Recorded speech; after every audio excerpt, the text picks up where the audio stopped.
that Maui style with you. Cause if you ain't Maui styling, you just living on an island. Maui styling, don't let me down. Maui styling, don't let me down. Maui styling, don't let me down. Maui styling, don't let me down. There is sunshine in your heart. It's been with you from the start. Lift your head, look to the heavens, then you will feel brand new again.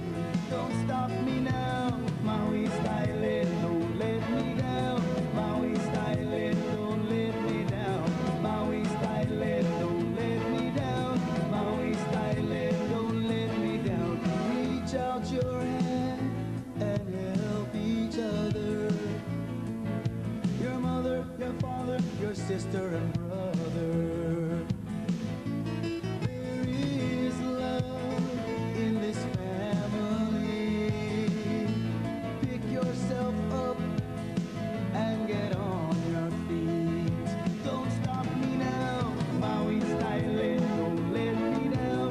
Maui styling, don't let me down. Maui styling, don't let me down.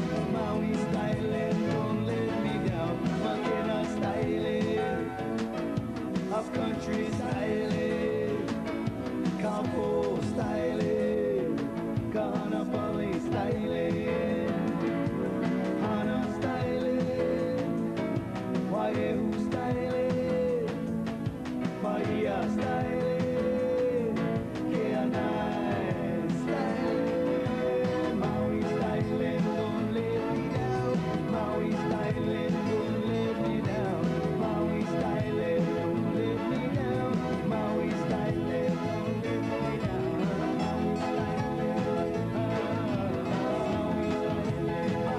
styling, Maui styling, don't stop me now. Maui styling.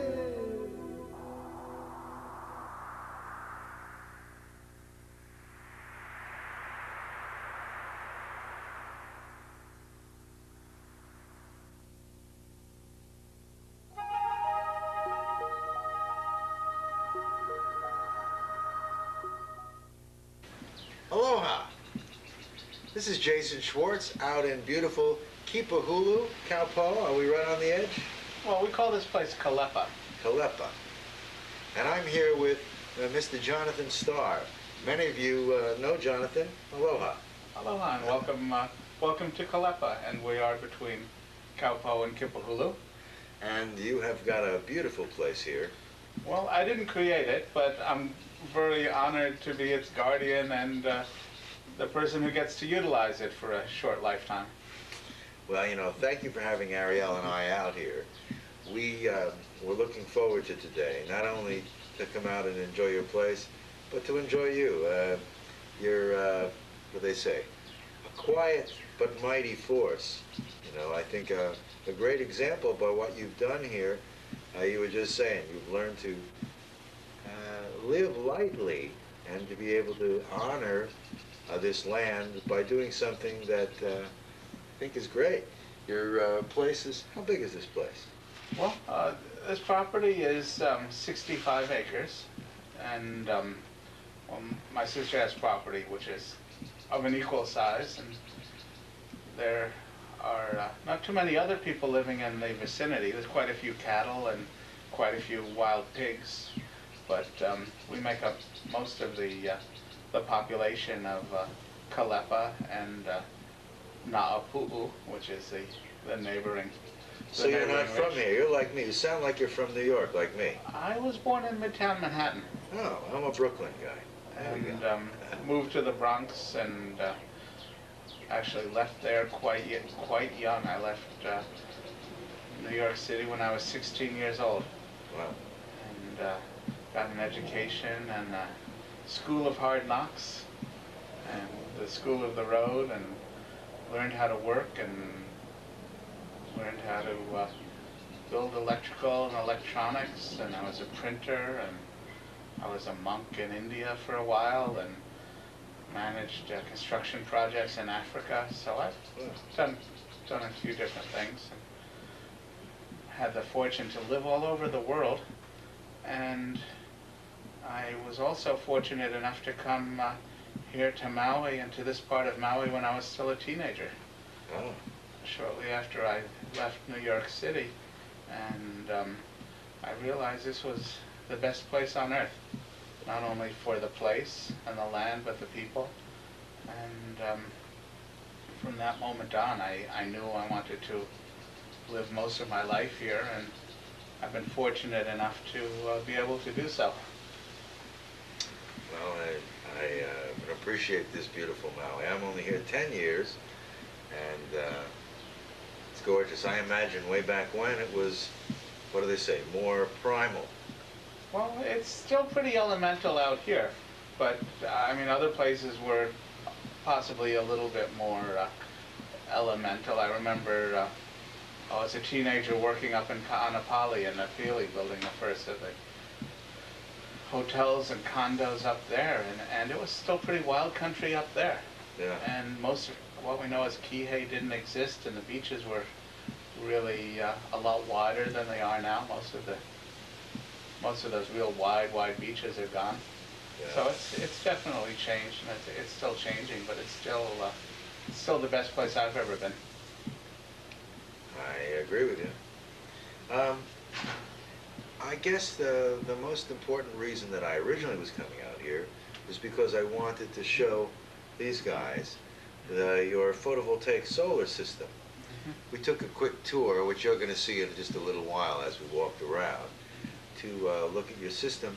That system, what inspired you? I mean, you were talking as we were going, but what inspired you to come out here and build this kind of thing rather than be in town? Well, it has to do with an ongoing philosophy that as I've been developing, and I don't think it's unique to me, but it's been something I've been thinking about for a long time, which is,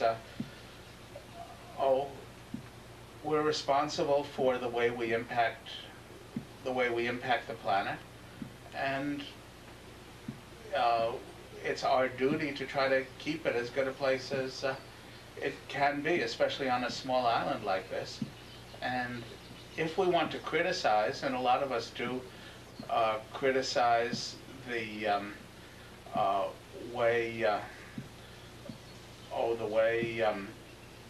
say, the utility companies operate, and a lot of our economic forces that affect us in life, use of fossil fuel and inefficiency and so on occurs, then it's our duty not to be dependent on it, to be able to say, well, if we want to criticize this, we shouldn't be using it in our daily lives. We should make a statement and say, well, we can create our own from other sources, which we prefer. And so it was something I set out to do. A lot of the modern planners do say that for the best interests of society, all the population should be clustered into small areas, into towns. And I understand that, and I think for general planning purposes that's correct, but there are some people who prefer to live a different lifestyle. I know I do. I love to grow organic fruit trees, and I love to have big ham radio antennas. I talk to friends all over the planet, and those are things that are a lot easier to do when you're out in the countryside like this. I like to experiment and build things, and I love having the space. But at the same time, I don't feel that it would be fair to me to go to the county or to the utility companies and demand that they come out here and give me an infrastructure. To me, if I want to live an agricultural life and live out in the country, then it's my responsibility to create an infrastructure to my own liking for myself, at my own expense. And however efficiently I'm able to do it, that's how well I can live off of it. Now, I know that the average homeowner living in the middle of the city is looking at what we're going to show them here and think that this is more than they can comfortably do. But I think we have found, many of us who are in the environmental movement, that when you look at the payback on all this kind of stuff, it was quite a sensible plan. If you were bringing power here from the road, not that far, what is it, maybe a half a mile, a little bit more? A little over a half a mile. A little over half a mile. Your cost for bringing the power here is just about the same as the cost of developing your own system that doesn't use any more fuel. I mean, so you'd have no additional costs except some light maintenance. The joy of local television. Yes. You see, if we were shooting this for NBC or CBS or the National Geographic, we might start from scratch, but I think it's comfortable. We jump in, you know, life sometimes can jump in. And, well, we're evolving, and so is the discussion, so let it move along. I was just, you know, mentioning that with so many of these technologies, we found that they pay for themselves quickly, where you could have chosen to have a line run and be on the grid. Yes, you do have the money to make that choice, but in your own right, you recognized, and I'm putting words in your mouth, but I know it's so, that to have your own self-reliant system, to not have to rely on these things that we find so valuable. All of us who live in cities, you know, become so dependent on power and water being provided from other places, we don't often get into the, like I know I do, visioning a future where we can use renewable technologies, where our cost of power goes down because once the equipment is paid for, the cost of fuel is eliminated. You know, that factor, I know, isn't really, I'm hearing a little bit of tractor. Yeah. A little bit of tractor, it's what happens on a farm. When I still am involved with the integrated resource planning thing in Maui Electric, I know that I always consider environmental factors important, and I'd like to see more people getting involved in these infrastructure decisions way before they become crises. I know that this is a great example of what you've done here. That's always been what I wanted to do. Well, the cost has come down tremendously. The basic price of a solar panel is the same as it was 15 years ago when we bought our first panel. The difference was that was a 25-watt panel, and now we're buying 85-watt panels for the same price, and they're much better quality, and the value of $1 is changed that much as well, so that the real cost per watt is about 1/6 of what I remember it being when we first started buying photovoltaic equipment. And photovoltaic, simple. Photo is light, voltaic is electricity, so photovoltaic. And I think it's always interesting that here you have a photovoltaic system, and yet you've come to understand, like I have, that when you want to heat water, why use photovoltaic when you can just use a regular solar water heating panel, which, again, those prices haven't changed in 15 years terribly much either, except the cost of fuel's gone up so dramatically. Well, solar hot water, it amazes me that virtually every house and commercial institution doesn't have solar hot water on this island at this time. The concept of burning fossil fuel coming from Saudi Arabia to heat water is just it's just insane. Just economically, why spend the money to do that? Solar hot water systems, every plumber on this island knows how to spec them out, how to install them, and how to maintain them. The equipment is so good it lasts for many, many years without having to do anything more than change anodes inspected periodically. An anode is a rod in the middle of your water heater. It's made of magnesium. And it disintegrates over time, so the inside of your water heater doesn't disintegrate over time. It's a lot easier to change anodes than it is to change tanks. And you're out here off the grid, so you may not even be conscious that Maui Electric actually has $1,000 copayment. That if you look at the utility bills, people are paying for this, and yet many people who don't have solar, you wonder, why are they paying for something and not taking advantage of a program created to give them the chance to convert to this technology? When they're building new power plants, if 40% of a utility bill is water heating, seems like we could slow the growth of these power plants dramatically through our own initiative. Very exciting. And save money. I understand that the economics of it make a solar hot water system pay for itself in less than 3 years. Yeah, it depends on the family. I did one for a gentleman the other day who's 84 years old, single, and he got a system, again, because it came from his heart. He recognizes that it's the thing to do. Oh, he's pretty remote. I best imagine we can hear, you can hear us, can't you? Let me move him away from us, Jason. Sure, we're going to move him away. Hang on, we'll be back.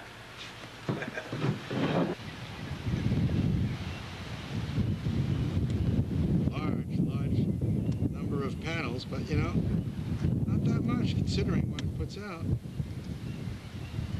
No, it's really not that much considering what it puts out. Yeah. And it tracks nicely? Yeah, they work well. And I don't see anything unattractive about them. You know, Oh, yeah. when people's argument is that they're not attractive, I don't get it. Well, I guess everyone's welcome to their sense of aesthetics. I happen to like the way they look. Yeah. Too. I sure. Being able to harvest the sun is a very beautiful concept. Right. Harvest the sun. And you don't need a plow. No. You don't run Harvest into the rocks. sun. I never thought about it that way. I love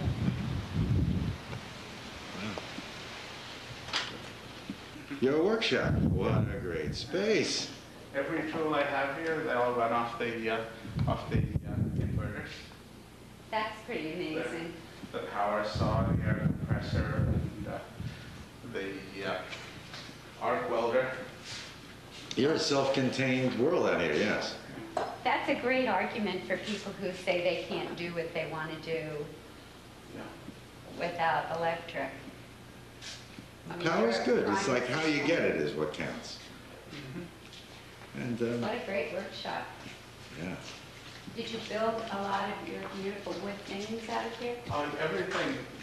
Everything made out of wood in the house was built and finished in here. And there's a battery in the generator, and I have to charge that battery up every 2 months off of the solar system. Oh, yeah. It's kind of strange, but I end up charging up the generator from the solar because I never use the generator. But, Look at those batteries, Ariel. Now you see them. Holy Toledo. that's it. That's where the power gets stored. Wow.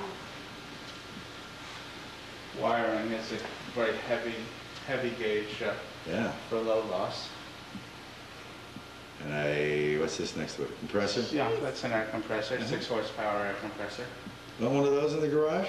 And the arc welder, all of that stuff. Sure. I would love to have a house that was built like this.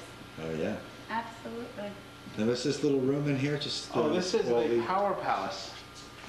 This is the power palace where our control equipment is. We have a little bit of metering out here. Metering is a really important part of alternative power system. Right. This you have to know what the status of the system is. You have to be aware of it. So Too much maintenance? Little bit of maintenance? very little maintenance, but we're aware of it.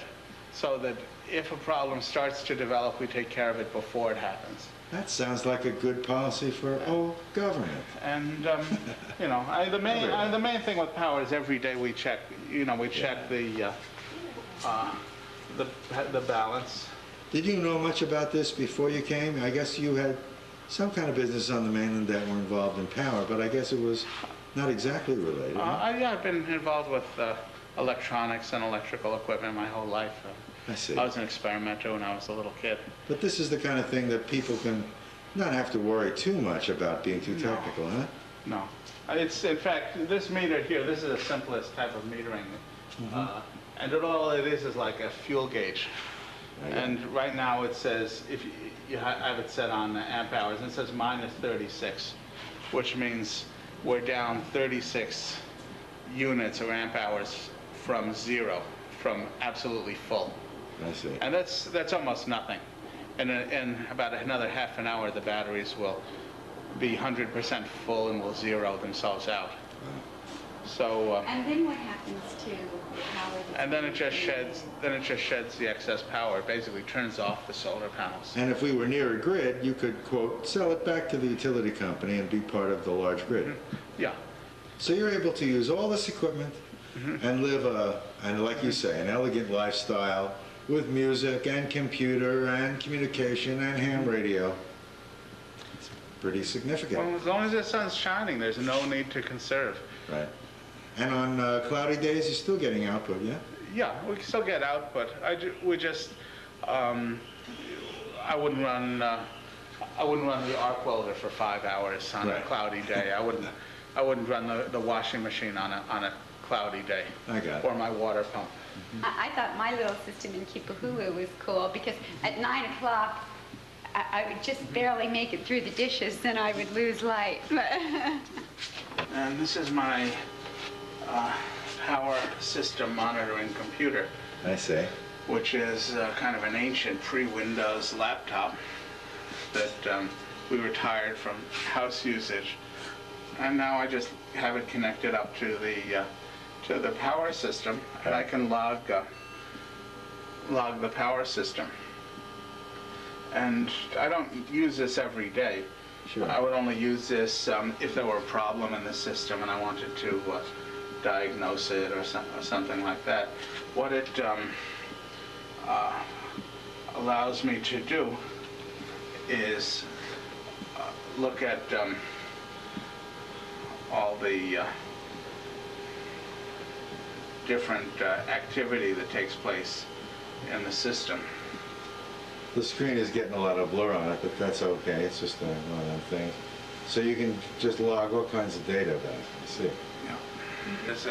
Just to basically let people know that it's possible to create your own infrastructure.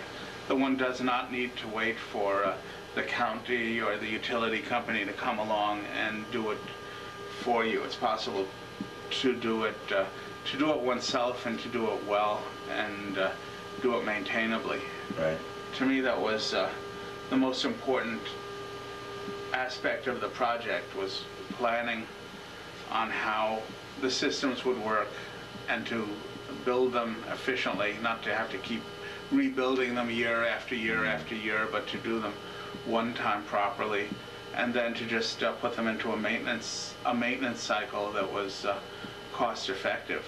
We've done our own water system, our own septic system, we build our own roads. We're still in the process of building our road. We do it every few months. We do a few hundred feet of cement strips, and we do that all with hand mix with our own tractor. And you're a small but mighty crew. Yeah. Yeah, it's Helen and myself and Sean and maybe one or two other friends will come and work with us. We're definitely doing it low budget and efficiently. Every hour of labor is a very important unit to us. Right. Number one and number two. Yeah, those are the inverters, and they convert the 28 volts of DC power that comes from the battery into a 120, 240 volts alternating current, which is what we use for all of our energy usage. And it creates some sine wave power that's very clean, in fact cleaner than we often get from a grid. And it's dependable. We don't have to worry about a power line going down or something happening somewhere else to affect it. And these are really what make it possible to live as well as we do off of the alternative power. Right.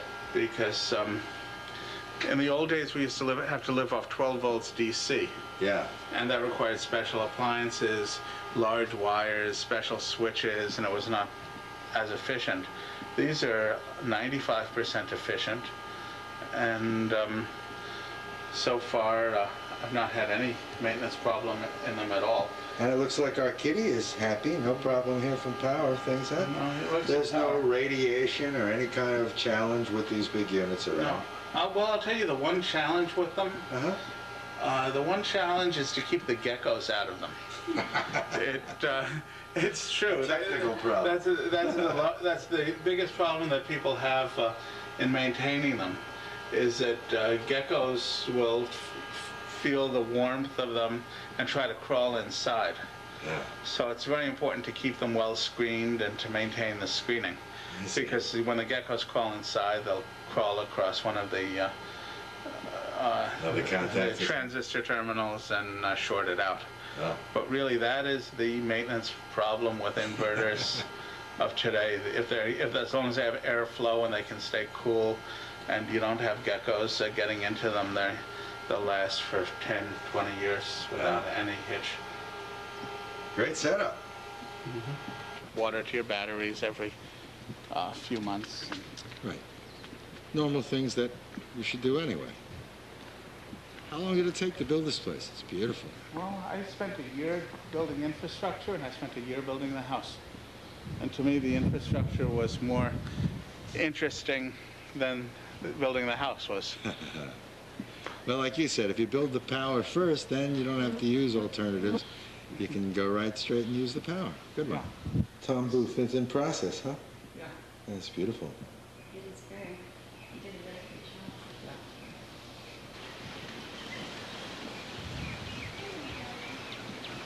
job. So many things can save energy that are easy. And you don't have to change, like you say, no inventing any new technologies, using what already exists. No, and if you do it well the first time, it'll last for decades. Oh, yeah. So this is a big boy system, huh? Yeah, 240 gallons? 40 gallons, which gives us, we're good for, about 5 days of cloudiness. And even after 5 days of cloudiness, we still get enough warm water to shower and to do dishes. It's not piping hot, but there's enough panels up there that it'll still make it warm. Do you have an electric backup, or you No, just I don't. You're just strictly on the match? You know, it's funny. I have a gas, an instant gas heater that I used to use in the old house. Right. And I was going to put it on the system as a backup, and I've never needed it, so I never installed it. That's great.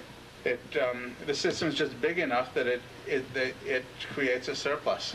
That's so fabulous. Yeah. His water heater is a solar servant. It is. You mean it is. It's a solar servant. Solar servant. And you can see we've got a lot of instrumentation on it. Yeah, these are the same kind of panels and tanks, the same kind of stuff that we'd see on a standard system in town. Yeah. And we watch it. I've got a flow meter, which a lot of people don't have. But it's kind of hard to see that. Yeah, that's all right. So some of these hotels in Wailea had this kind of system. How they would have to have a backup? Well, probably so. They would need that, but in tanks are made to have electric elements, so it doesn't really cost anything to install. Yeah.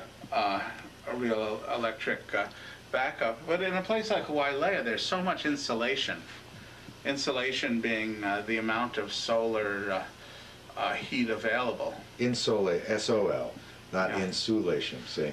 How much sun is hitting the ground. Yes. Like, you remember that map with all the different zones?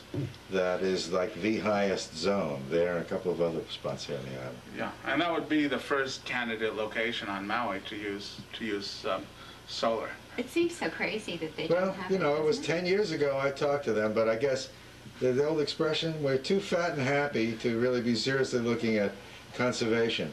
Well, And- I really think the problem is a very simple one. It's the people who build the Yeah. hotels and condos and buildings are not the people who are going to be using them and operating them and living in them.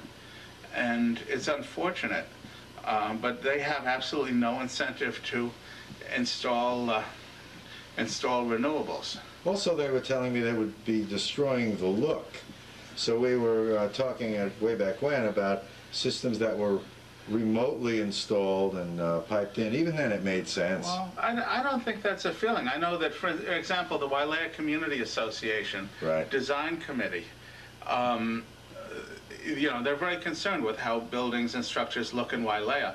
And not only do they say that solar properly installed does not destroy the look, but they are in every possible way trying to get it installed and trying to create incentives for people to use it. That's funny that I'm just saying, 10 years ago, before the golf course was up, there was conversation I had with some of the Wailea Resort people. It was just a different time. I guess it shows that everyone is growing, and it sounds like in the right direction. Are they getting any progress toward movement and such like that? Well, I think we're gonna have the framework is in place with the Wailea Community Association. Good. We're gonna have to see what happens when the next development boom hits, whether the developers are smart enough to realize that for a few $100s a unit more, they can put in solar hot water. It really makes a lot of sense. I'm sure they can charge a couple of dollars more. And like you said, pays for itself in just a couple of years anyway. And that's at present rate. Watch out. What are we looking at out here? Well, that's Kipahulu, that far ridge. And there's quite a community over there. And the area between Kipahulu and this valley right here is in the process of being acquired for the national park, I understand. Oh, great. It's been, the Trust for Public Land has it, and that includes probably the largest intact village site, ancient pre-contact village site on the island at Lilakea, and the beautiful waterfalls at Lelele and the bay at Hanavi. It's just a beautiful place, so we're going to be fortunate that's going to stay wild over there. Great. I'm looking at the big island of Hawaii across the channel. That's 40 miles away. It's a little bit hazy, but we can see it. 2¼ inches of rain will fill up this 11,000 gallon tank. Yeah. And then you can see there's a little house down there next to the tank. That's got a pump, an AC multi-stage horse-and-a-half pump. And on a sunny afternoon like today, when this tank is full and my batteries are full from the sun, I'll pump up 10,000 gallons to my large storage tanks, which are higher up the hill. I see. So And then I use water out of those tanks for irrigating the trees and for all of our living needs. what do you think, Ariel? You could enjoy it here, huh? You know, we put in our own septic system out here, and then we have the fruit trees down below it, which you know, after it all gets filtered out, the fruit trees give us fruit off the nutrients off that. It's great out here. Jacuzzi. Yeah, that's the Portuguese jacuzzi. That's my bathtub. It's a 150-gallon stock tank. Wow. And it's what you use to water cattle or horses. It's a really comfortable hot tub. Oh, yeah. And since our normal pattern gives us a large surplus of rainwater, and there's no need to conserve it since it keeps falling from the sky, That's and great. we've usually got plenty of power to pump it around. I put in a giant hot water system, big solar collectors on the roof and big 240 gallons of hot water storage tank. Wow. And so I'm able to fill up this giant tub in the evening, as long as it's raining and as long as the sun's shining, which is most of the time here. Yeah. And it's free. It's free and it's all natural. So this is certainly one area Rainwater where with no chlorine. we don't have to conserve. Whereas in town, I would never use that much water out of the central system or pay for the electric to heat it. Great fun. Yes. No, it's koa. Is it koa? Yeah, all the woodworking we did ourselves here. We built the table and Beautiful. a lot of the built-in furniture. And a beautiful skyline, And it was an upper area. What a great view, huh? Yeah. Up on the very top, vents. They've got a solar panel on top and a little blower in them. And on a hot day, they will remove the pocket of hot air that tends to stay Yeah. in the ridge of a house. I've seen them with the attics. I haven't seen them on this guy. That's They great. work very effectively. This room never gets too hot. I do have a Navajo rug book. There's an eye dazzler pattern from a turn-of-the-century Navajo rug, and we did it out of koa from this property, and bloodwood and wenge from Africa. Wow. How beautiful. All the different woods. Music and work. What a beautiful spot. Really beautiful. It really obviates the need for air conditioning in this climate if you allow the trade winds to do their job. You have to design for it from the beginning. Right. But very well insulated roof. I have 8 inches of insulation in the roof. Right. And then just remove the hot air pocket from the top with vents. And if there's a place for the trade winds to come and go, then the room will stay comfortable. Yeah, it's beautiful today. And like you say, it's a brilliantly sunny hot day here. Mm-hmm. In Germany, those lights, Uh-huh. and they're 13 watts each. And give off plenty of light. They give off the equivalent of a 60-watt light bulb, and they're pretty. They're cut glass They and are very pretty. handmade, but they only take 13 watts each fixture. I like the fact you're leading the charge rather than waiting for them to tell you to do it. And, That big antenna is the ham radio, huh? yeah, the big tower and the beams. Yeah.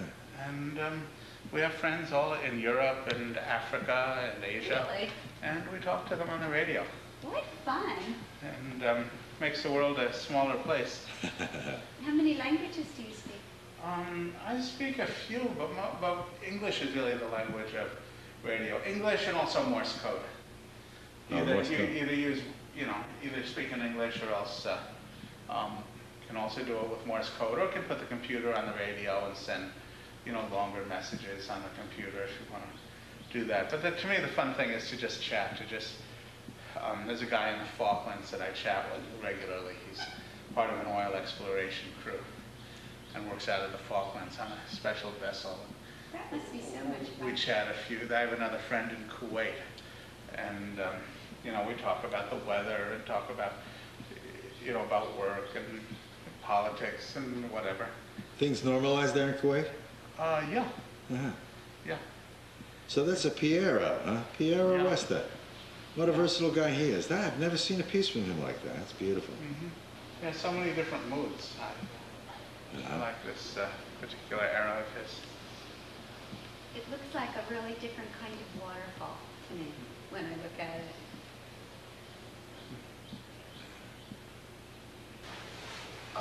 The sound of nature.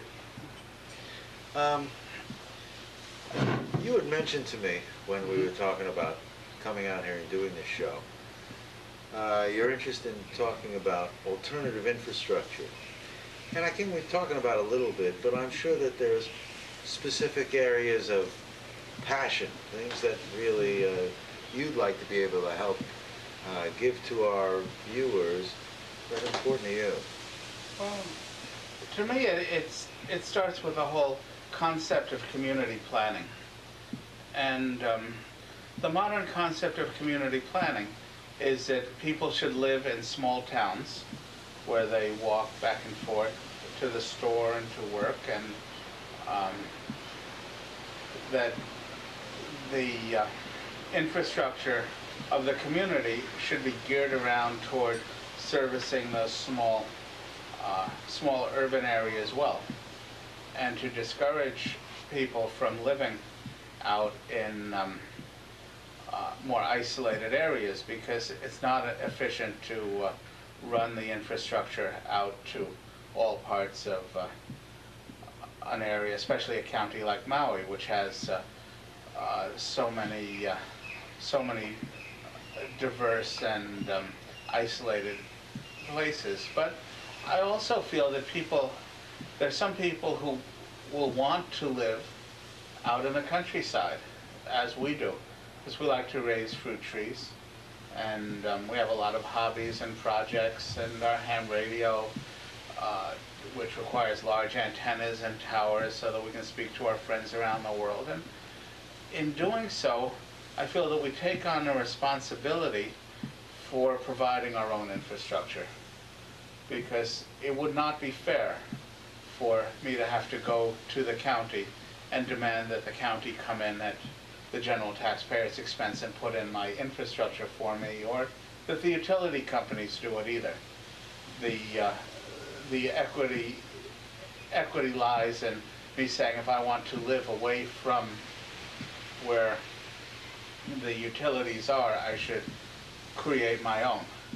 And it's been a very fun project for me to plan and to actually implement a full system of infrastructure here that works, and in some ways works more efficiently than the systems that are available in the towns.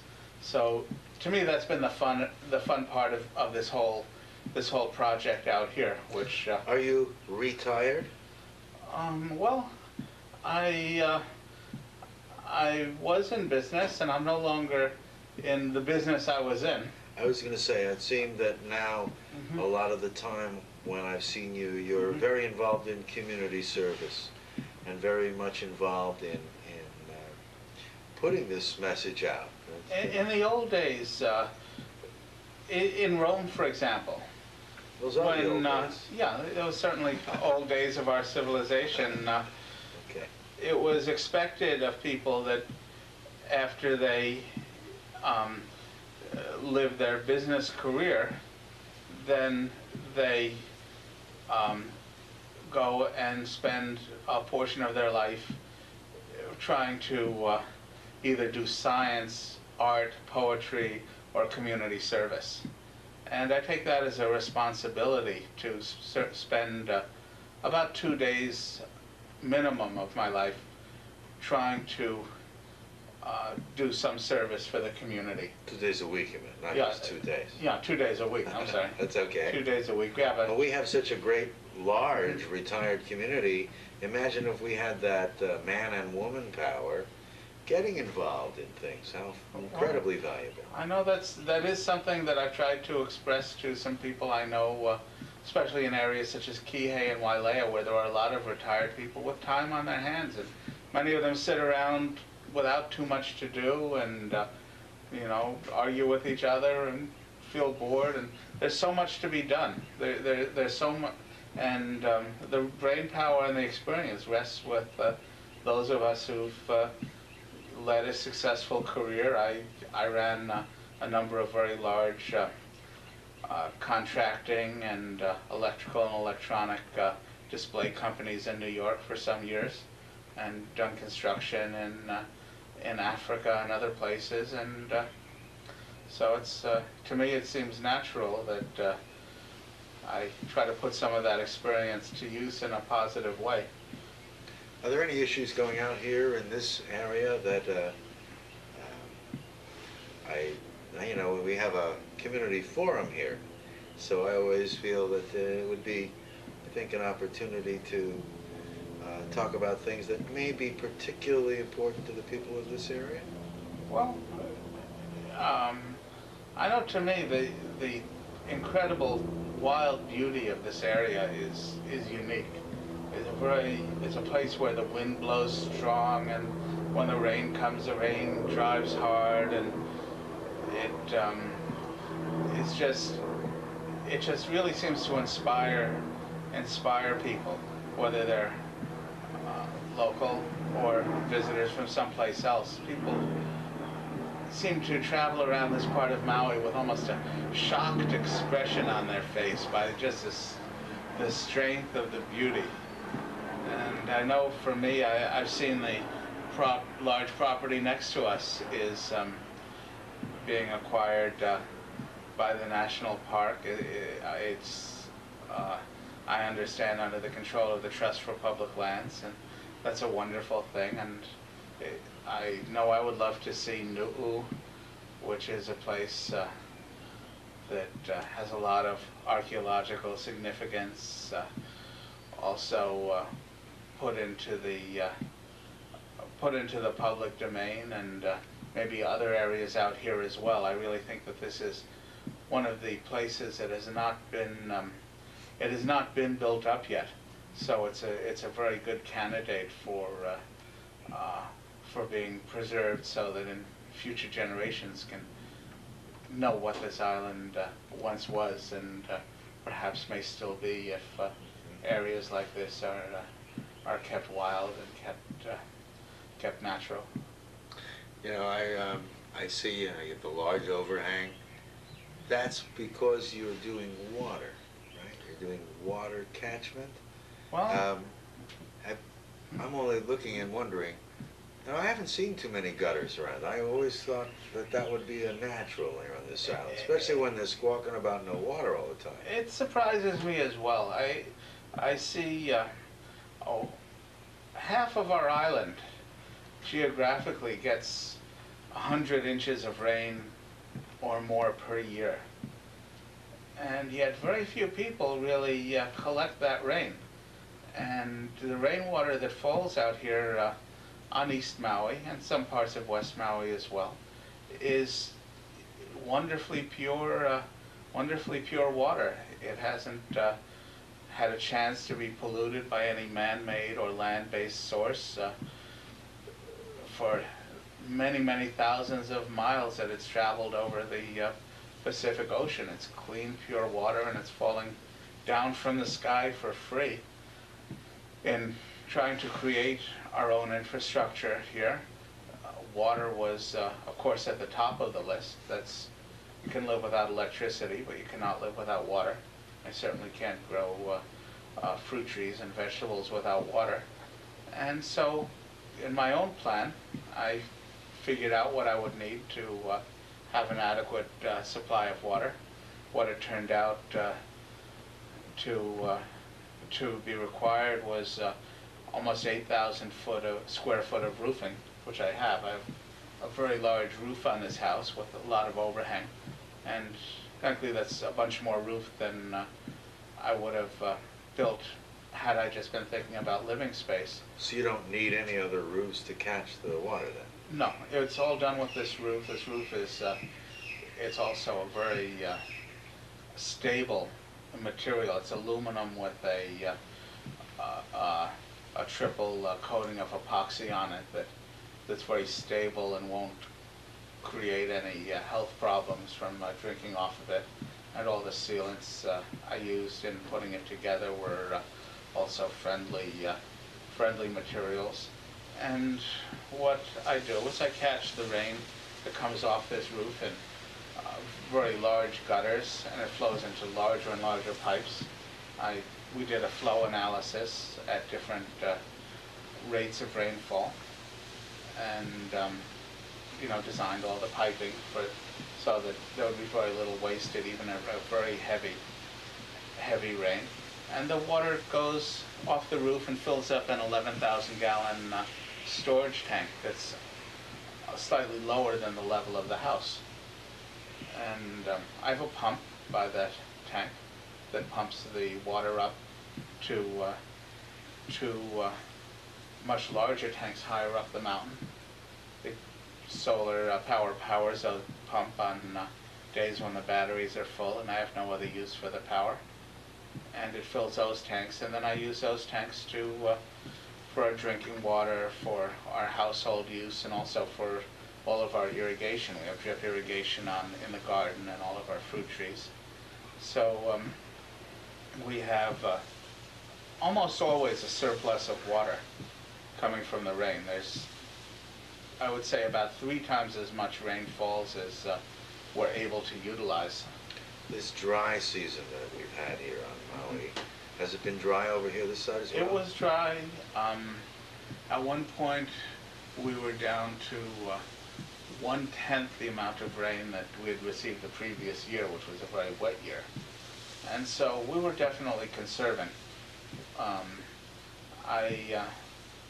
know one thing that Helen and I do in our lifestyle is we modify our lifestyle to fit what's available to us. And there was less water, so we reduced a little bit of what we're planting in the garden, and we took showers instead of baths and just conserved. And our tanks still had a little bit of water on it when it started to rain again. We do have a backup pipeline, incidentally, so that we did have a flowing pipeline, but we prefer to use the rainwater because it's a lot purer than the water that flows down the pipe.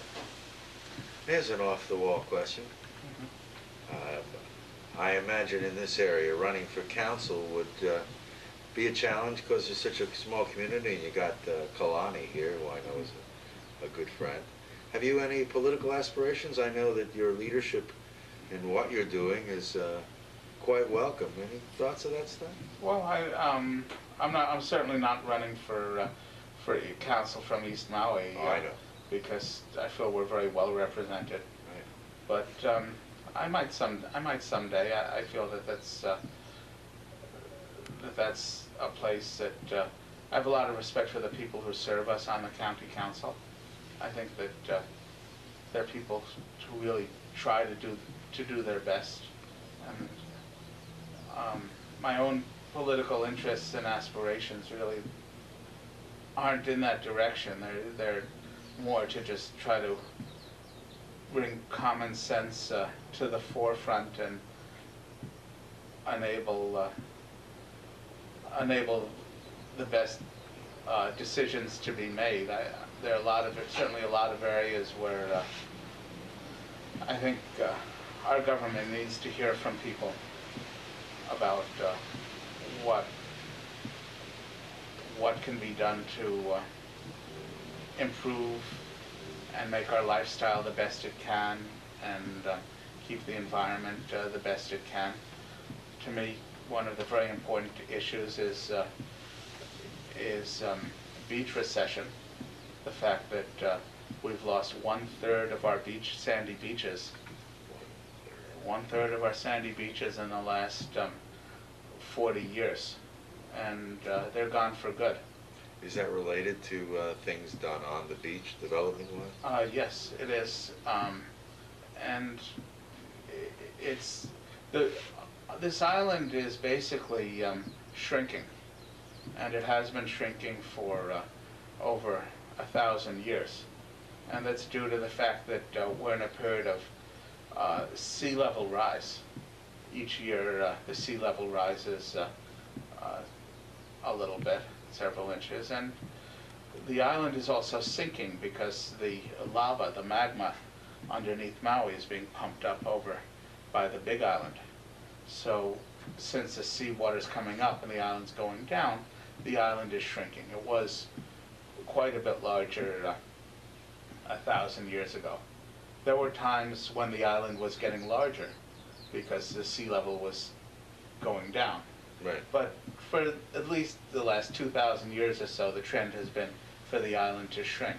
Now, when the island shrinks, the place where the ocean intercepts the land moves inland steadily every year. And what that does is the beaches recede. And so most of our beaches, there are a few spots where sand being moved around is causing a different effect, but they're rare. most places, the beaches are receding inland at a steady pace. The average is about 1 foot a year. And, you know, as I said, that's been happening for 1,000 years. If you looked at a photo map taken 1,000 years ago, it would show the same kind of beaches, but further away from the center of the island. Now, that process could continue for a long time with our pocket beaches, but the beaches would be in a physically different spot each year. The problem arises when we build something behind the beaches, and then the beaches move back, and once they hit whatever we've built, then basically the beach goes away, and the surf breaks against whatever's been constructed behind the beach, whether it's a seawall or a swimming pool at the Sheridan in Ka'anapali. I mean, Ka'anapali Beach by the Sheridan is gone. When I worked construction as a teenager in the late 60s over in Ka'anapali, Ka'anapali was hundreds of feet wide. You go over there now, it's gone. And it's gone because it's naturally tried to move inland. It's a very flat, sloping beach. And it's tried to move inland, and it hit up against the stuff that was built too close to the shoreline. So that is there anything we can do now to reverse that trend? Well, the first thing we can do is to look at those beaches which have not had anything built behind them yet, and realize that at a certain point in time, whether it's 50 years or 100 years, those are the only beaches that are likely to still be viable. Like Palawea Beach, maybe? Palawea, it's a very good example. North Beach there in Takaha? Takaha is a good example. Big Beach is another example. Right. People think Big Beach has been permanently saved, but there's still a large private property on the whole southern portion of Big Beach, and we're looking at that being developed with houses built right behind the beach. So Big Beach is still in danger. That's another one. Black Sand Beach, just around the corner from Big Beach, that has a whole slew of buildings for a health spa that's being planned right in the middle of that beach. And in time that beach will move back against those buildings and then cease to exist. So to my mind, the beaches that we have that are still unencumbered, and there are very few, are priceless.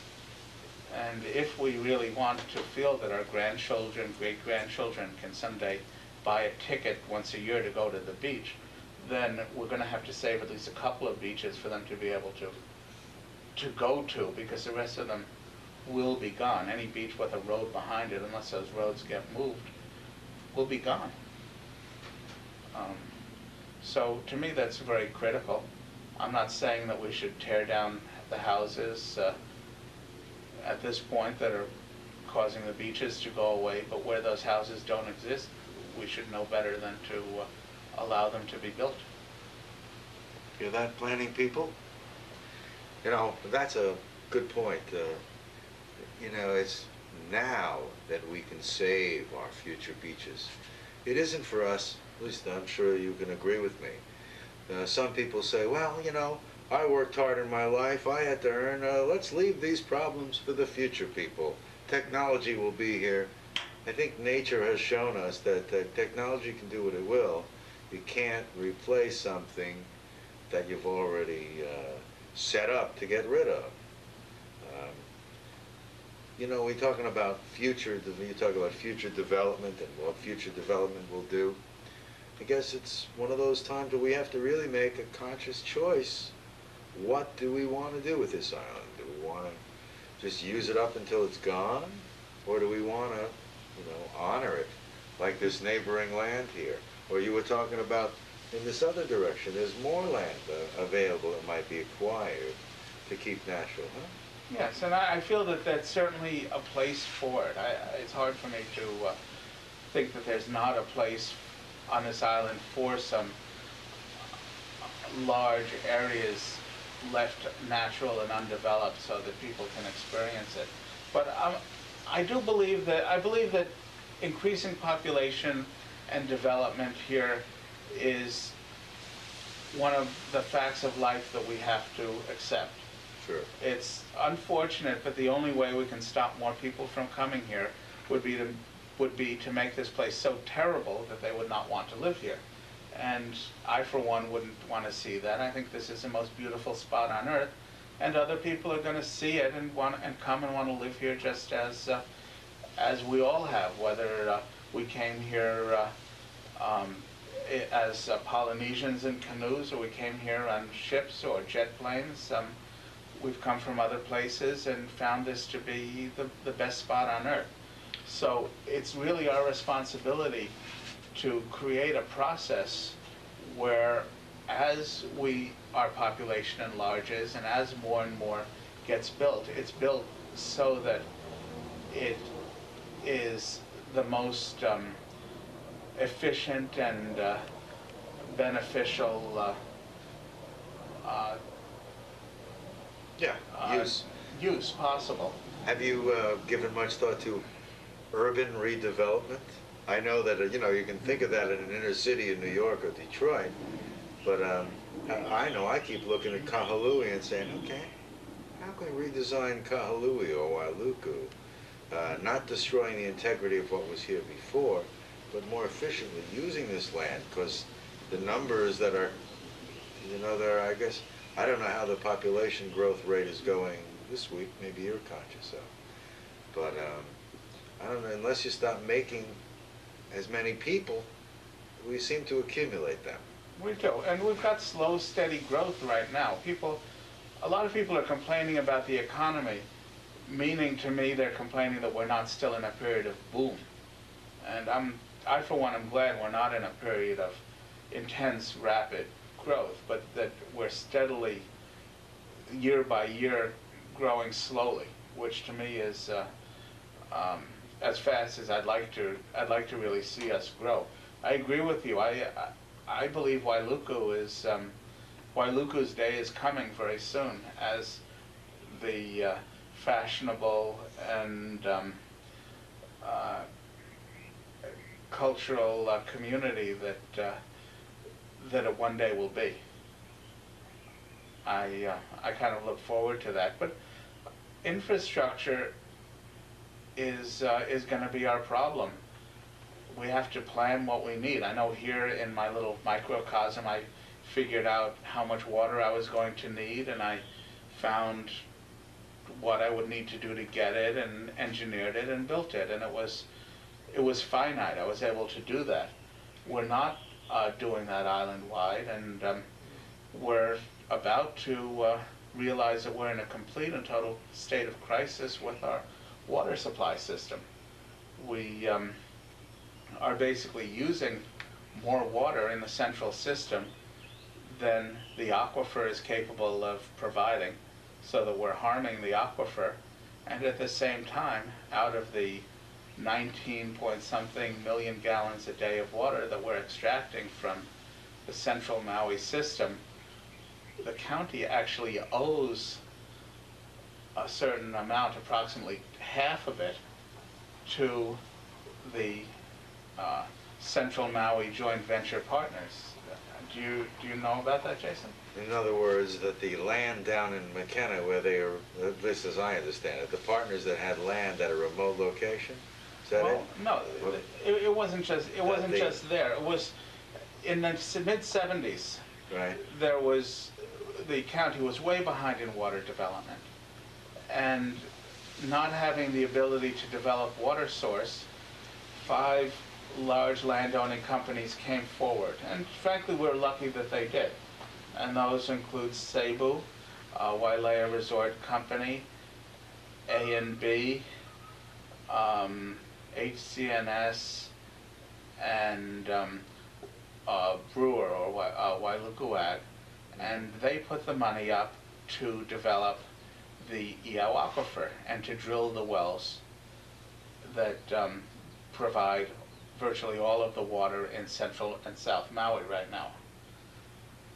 And as part of that agreement, they drilled the wells, laid the pipe, and then the county received this, they turned over to the county this water infrastructure for $1, with a proviso that in the future, when they needed water to develop the property that they own into new housing developments or new industrial and golf courses, whatever, then the county would have to turn over most of this water to them for new development. In other words, the county could not later say to them, we're sorry, but we don't have water for you to develop.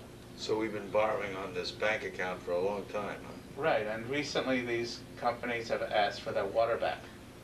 And they say that, I understand, you know, this is in the courts now, and what I know about it is hearsay.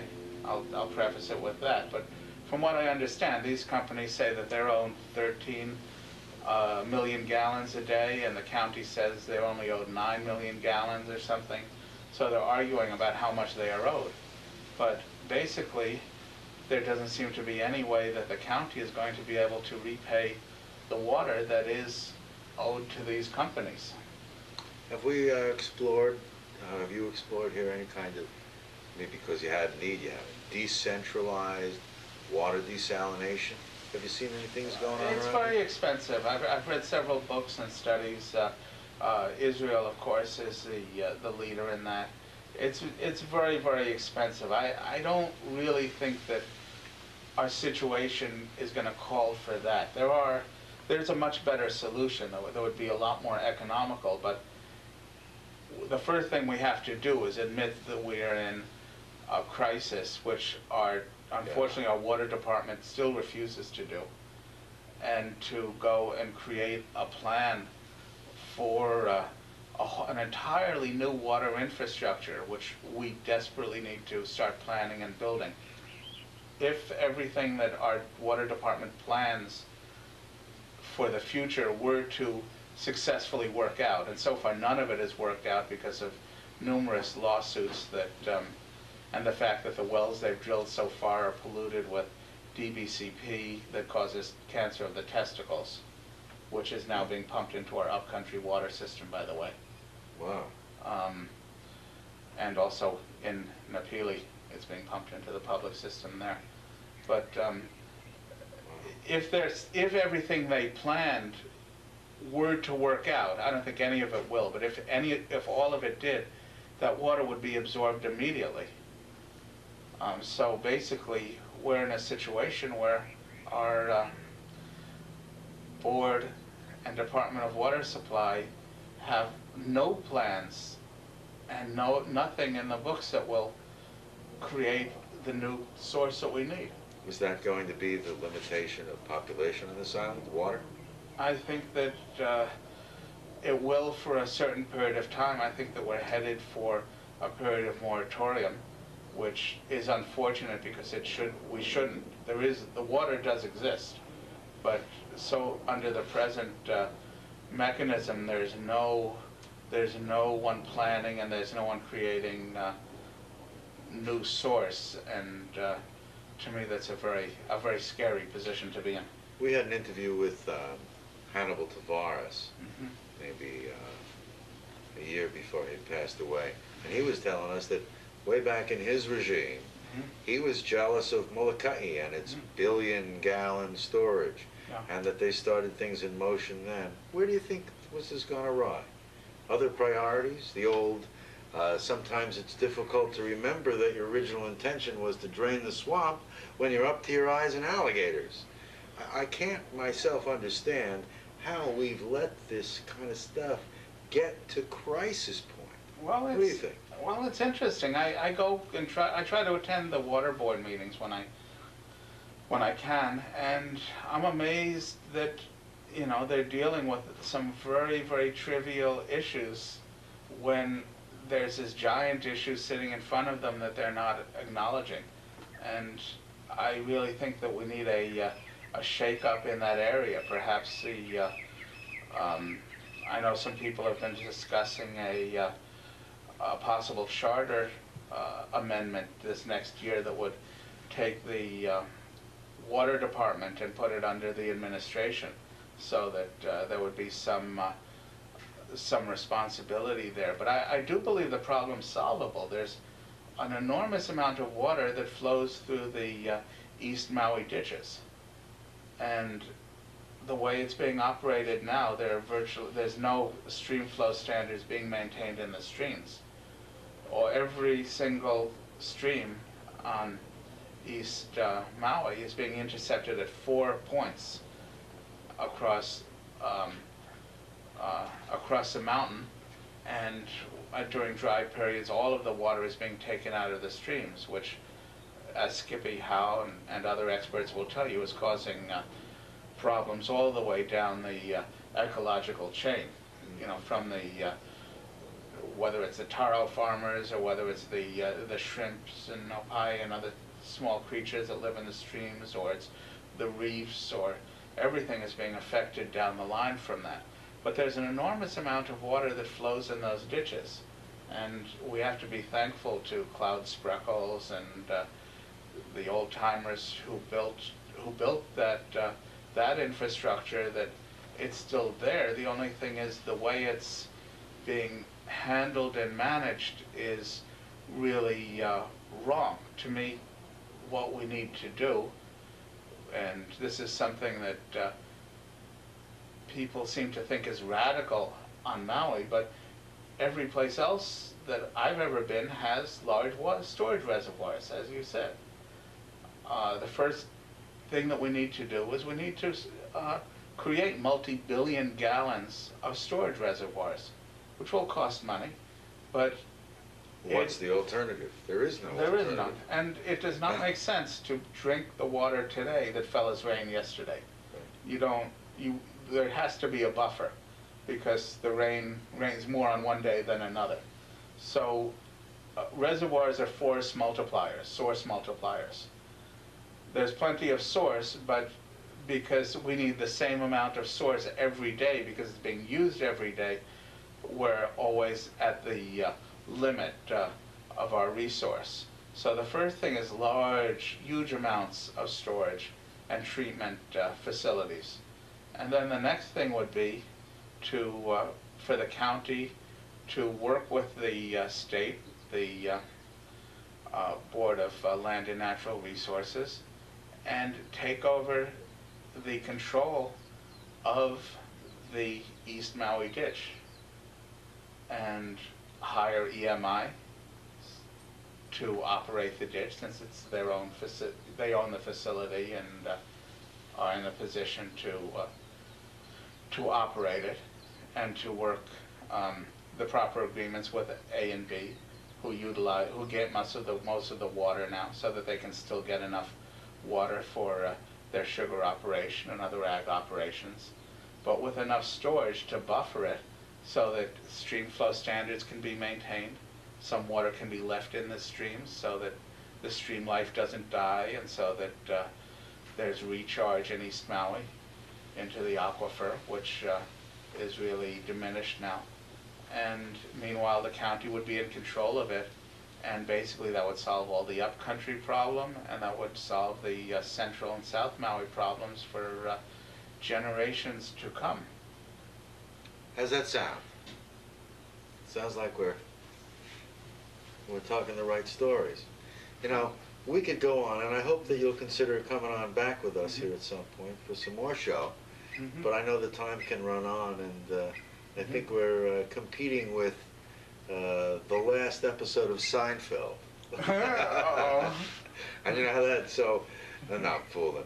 But I know that there's so many things we could be talking about, because this kind of stuff takes a lot of conversation, and sometimes, you've seen a few of my shows, you can see I'm not afraid to repeat myself. If it takes a few times to say it again, and maybe a few times again, it's just like my pitch about district voting or all that politics stuff. I don't expect anything to change overnight, but trying to soften the ground and get people to be open to these things, so that those that do have the energy and are interested in getting hands-on to make that difference have the reception of the public. I really have appreciated having you, not only here, but having you on this island. I have nothing but respect for the hard work that you've done, both here to be an example, and also in sharing your word with others around the island, and creating an environment where people will come to you, you know, with ideas. Like I'm going to come to you with an idea. I'm going to be talking to Jonathan about solar thermoacoustics.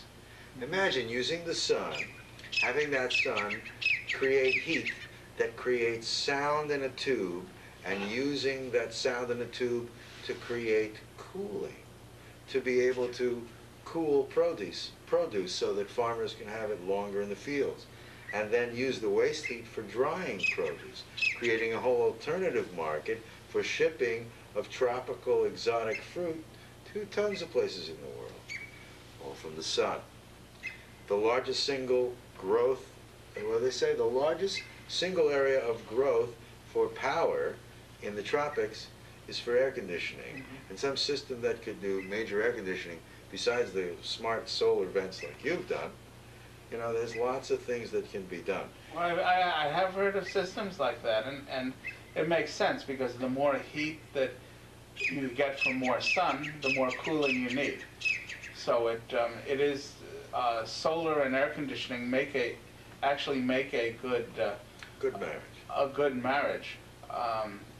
As far as sound as a storage and generation medium, I think that's something that's a few years away, but it's something done we'll in a see. submarine. That's where it all came from the how different from the military, from military use.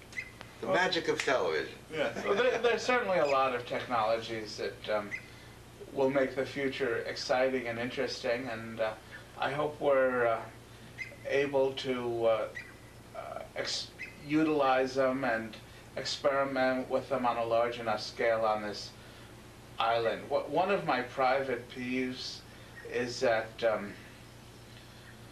the Air Force gave us a very generous gift a few years back.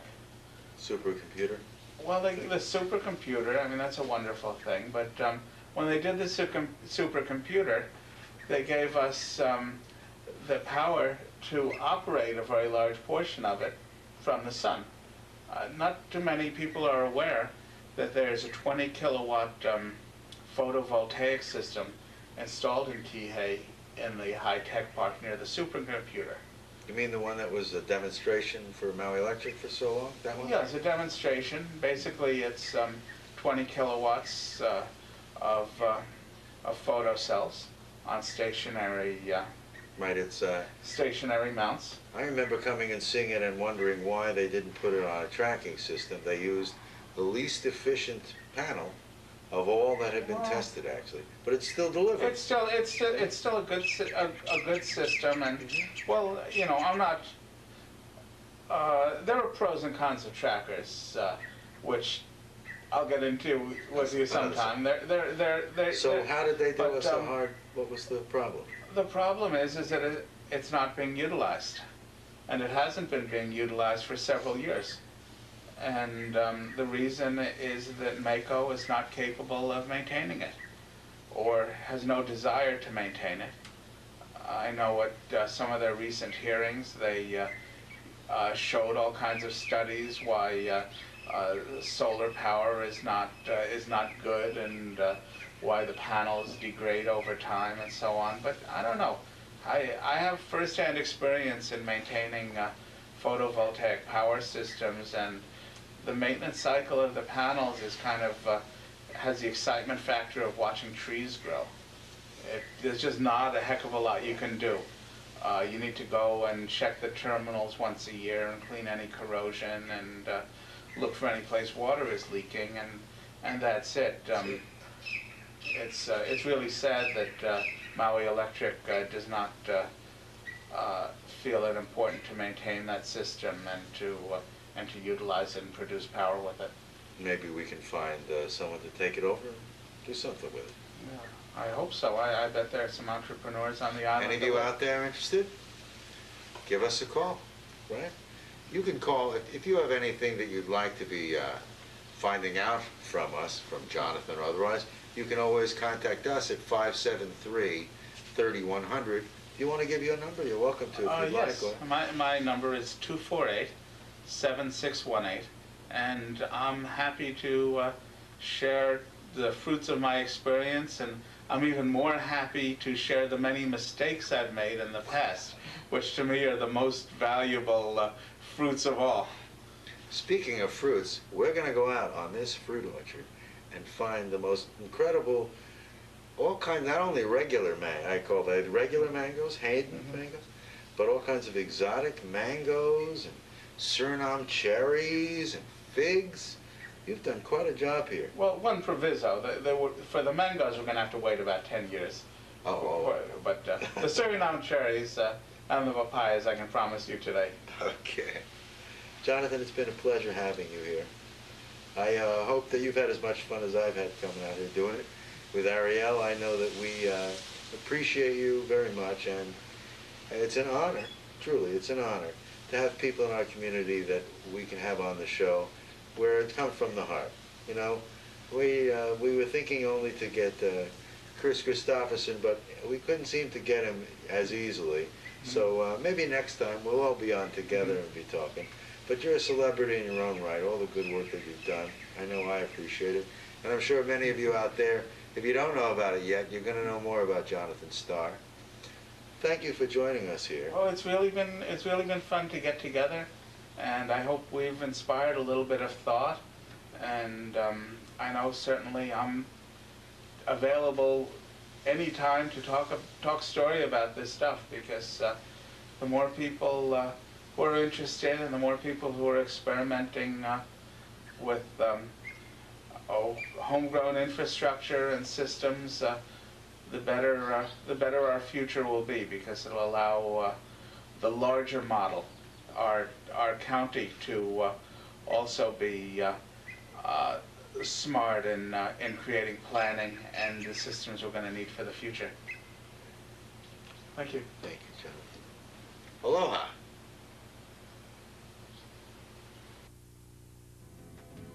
No matter where you go, no matter what you do, take that Maui style with you. 'Cause if you ain't Maui styling, you just living on an island. Maui styling, don't let me down. Maui styling, don't let me down. Maui styling, don't let me down. Maui styling, don't let me down. There is sunshine in your heart. It's been with you from the start. Lift your head, look to the heavens, then you will feel brand new again. Don't stop me now, Maui styling, don't let me down. Maui styling, don't let me down. Maui styling, don't let me down. Maui styling, don't let me down. Reach out your hand and help each other. Your mother, your father, your sister and brother.